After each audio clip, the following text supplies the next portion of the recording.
is the agricultural sector, where the governor has devoted huge sum to that sector to ensure that we have our 260 farm estates completed, our special agro processing zones up and running. So the governor is interested indeed to ensure that the quality of life of Ndi Enugu across all ends are improved.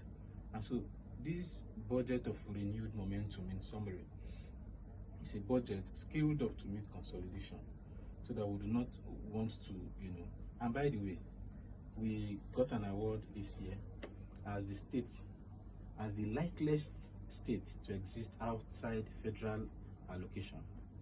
So the governor has looked at all the possible ways without burdening the people. Without burdening the people unnecessarily. Has looked at all possible ways to raise capital to ensure that our budget for 2026 survives. Okay.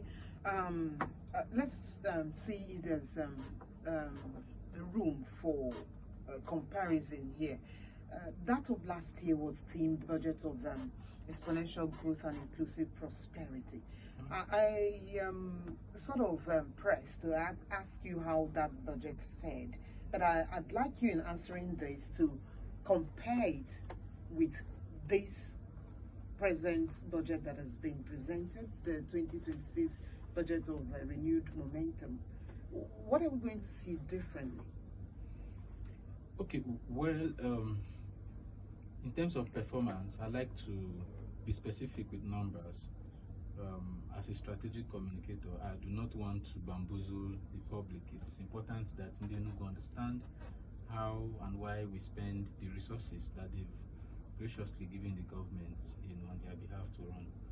So we had a performance of 80%. We have a performance of 80% as I speak to you, and we are currently up and running. That budget is still on, because the 2026 proposed budget, it's not now. It is going to be in from next year at certain quarters. So, but so far we've achieved 80%, 85%. By the way, the governor mentioned 85%, on the floor of the State Assembly. I mean, if you go to school and you score 70, that is an impressive. Above average. Yes, yeah, an impressive A, as we would have it in Nigeria. It's excellent, actually, but we're talking of 85%. Now, if you look at that budget too, we dedicated same 32% to education, right? Surpassing the UNESCO's recommendation of the devotion of at least 15 to 20% of annual budget to education and health.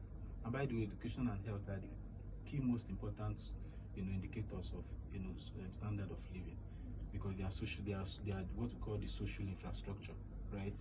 So we devoted that amount of money. In fact, if you add education and health for last year, it would give you about 53% for last year, implying that we were very high in terms of strengthening our capacity